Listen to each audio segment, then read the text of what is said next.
Hello everyone, કેમ છો બધા? આઈ હોપ બધા મજામાં જ હશો. જય શ્રી કૃષ્ણ, જય મુરલીધર બધાને. હું છું પ્રિયા અને પ્રિયાસ કુકિંગમાં તમારા બધાનું હાર્દિક સ્વાગત છે. તો આજે આપણે બનાવવાના છીએ કોબીમાંથી ભજીયા, જે ખાવામાં એટલા સ્વાદિષ્ટ અને સરસ લાગે છે જાણે તમને એવું લાગશે કે મંચુરિયન પણ ખાતા હોય. જેમાં આપણે પાણીનું એક પણ ટીપું કે ચણાનો કે એ લોટ છે બિલકુલ પણ નહીં ઉમેરીએ. ક્યાંય પણ સાજીના ફૂલ, લીંબુના ફૂલ કે પછી કે ફ્રૂટ સોલ્ટ ઈનો હોય, કોઈ પણ વસ્તુ ઉમેર્યા આપણે ભજીયા બનાવવાના છીએ. જો એક વખત આ રીતે તમે ભજીયા બનાવીને ઘરમાં સૌને ખવડાવ્યા ને, તો કોબીના દડા તો તમારે સ્ટોકમાં રાખવા પડશે. એટલા સરસ બનીને તૈયાર થાય છે અને ઇન્સ્ટન્ટ બની પણ જાય છે. તો એને કેવી રીતે બનાવવા, ચલો આપણે એની રેસીપી આગળ મુજબ જોઈએ. તો વિડીયોને બિલકુલ પણ સ્કીપ કર્યા વગર જોવો, જેથી તમને આસાનીથી સમજાઈ જાય. અને વિડીયોની શરૂઆત કરતાં પહેલાં હજુ સુધી લાઇક ન કર્યું હોય તો એક લાઇક કરી દો. હવે મેં અહીંયા છે એ 400 ગ્રામ જેવડો કોબીનો એક દડો, જેમાંથી ઉપર થોડું અમથું મેં અલગ લીધેલું હતું. તો આ રીતે કોબીનો દડો છે. સૌથી પહેલાં આપણે એને ખમણી અને તૈયાર કરી લેશું. તો ખમણીની મદદ વડે આપણે કોબીના દડાને ખમણી લઈએ, એટલે એકદમ સરસ એવી ઝીણી આ રીતે કોબી ખમણાઈ જશે. તો એ રીતે બધી કોબી ખમણી અને તૈયાર કરી લીધેલી છે. ત્યારબાદ ખમણેલી કોબીને એક અલગ બાઉલમાં ટ્રાન્સફર કરી લઈએ. કોબીને અલગ ટ્રાન્સફર કર્યા બાદ 3 નંગ છે એ લાલ લીલા મરચાં લીધેલા છે, જેને એકદમ બારીક ઝીણા સમારેલા છે. બને તો આમાં ધાણા ભાજીનું પ્રમાણ એટલે કે કોથમરી થોડી વધારે રાખવાની. તો 1 બાઉલ જેટલી સમારેલી કોથમરી, સ્વાદ અનુસાર નમક ઉમેરી અને એને સરખી રીતે મિક્સ કરી લઈએ. તો આ રીતે મિક્સ થઈ જાય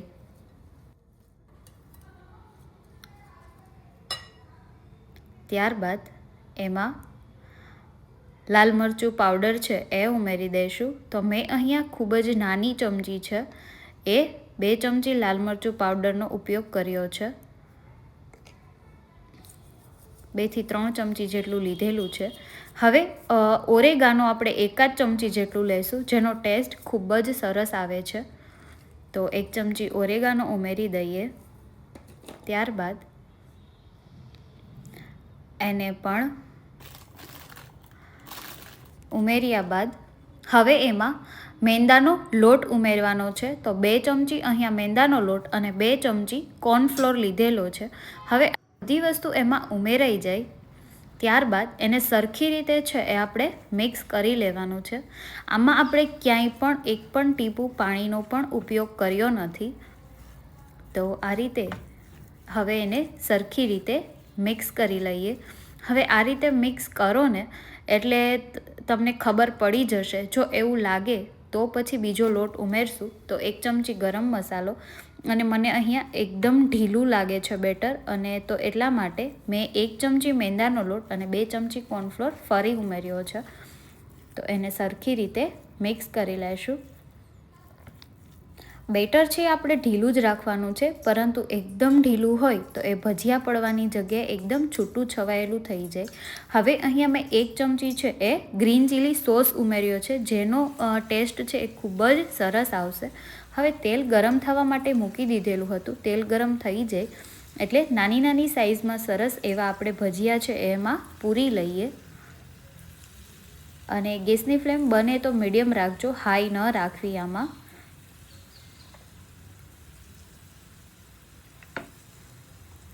તો આ રીતે ભજીયા પૂર્યા બાદ એક બાજુ ચડી જાય એટલે બીજી બાજુ એની પલટાવી દઈશું.